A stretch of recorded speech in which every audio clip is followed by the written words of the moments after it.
Shalom saudaraku terkasih dimanapun Anda berada. Sesaat lagi kita akan mengikuti renungan firman Tuhan dalam program Rema oleh Pastor Andreas Agung, Gembala KBC Bekasi. Buka hati saudara untuk menyambut firman Tuhan. Selamat mengikuti, Tuhan Yesus memberkati. Tidak baik kalau manusia itu seorang diri saja. Itulah kata Tuhan. Saudaraku, dari awal Tuhan menciptakan kita untuk berpasang-pasangan. Haleluya. Berjumpa lagi dengan saya Andreas dalam program Rema, belajar firman Tuhan secara praktis dari Matius sampai Wahyu. Haleluya. Hari ini kita sampai pada seri 135.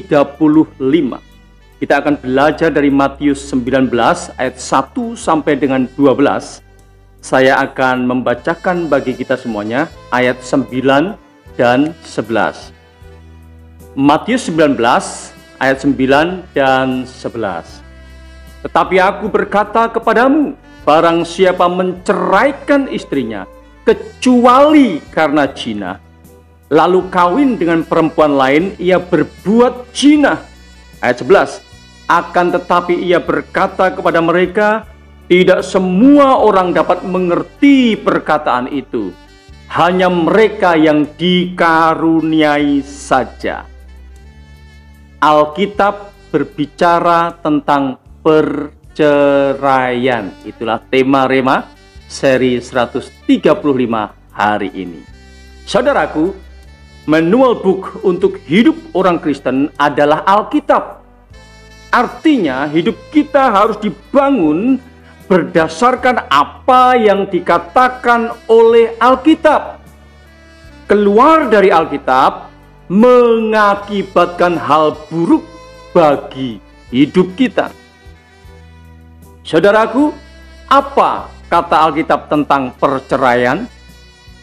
Pokok yang satu ini sebenarnya sudah sangat jelas dikatakan oleh Alkitab. Namun masih saja orang percaya mengotak-atik kotak-katik untuk mencari pembenaran atas apa yang dilakukannya. Saudaraku, Alkitab sangat jelas berkata bahwa Allah menentang perceraian. Matius 19 ayat 6, di sana dikatakan, apa yang sudah dipersatukan oleh Allah tidak boleh diceraikan manusia.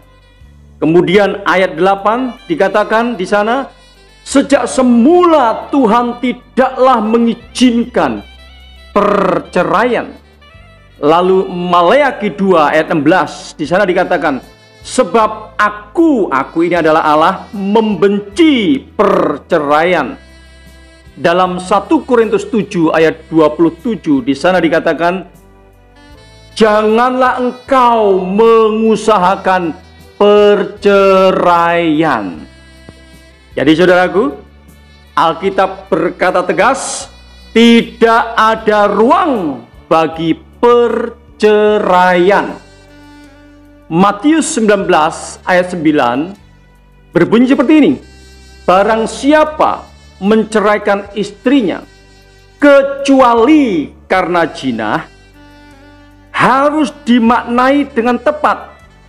Kalau tidak dimaknai dengan tepat, bisa berbahaya.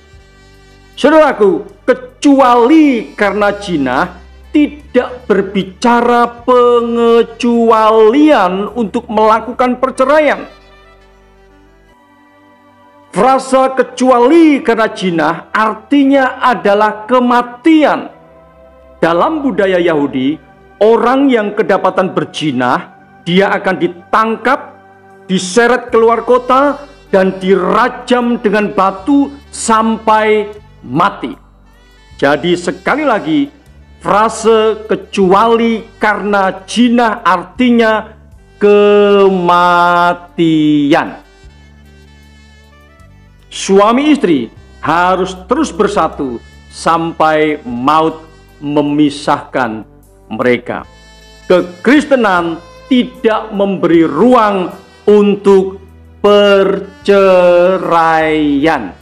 Jadi sangat jelas, jangan lagi dikotak-katik untuk mencari pembenaran untuk apa yang kita lakukan. Mari tunduk kepada apa yang sudah diatur di manual book kita sebagai orang percaya. Tuhan Yesus memberkati. Mari kita berdoa.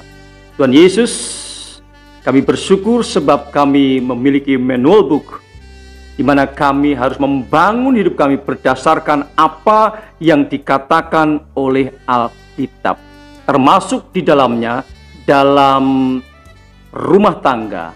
Ketika kami bersatu dengan pasangan kami, maka tidak ada ruang bagi perceraian. Roh Kudus, tolong kami, berikan pewahyuan kepada kami semuanya agar kami mengerti akan hal ini. Terima kasih Tuhan Yesus. Aku berdoa dalam nama Yesus. Saudaraku engkau yang sakit oleh bilur-bilur Tuhan Yesus, jadilah sembuh. Yang lemah dikuatkan, yang susah dihiburkan, yang ada dalam pergumulan diberikan kemenangan dan harapan baru. Haleluya. Amin. Saudaraku, sampai bertemu minggu depan. Tetap semangat. Haleluya. Amin.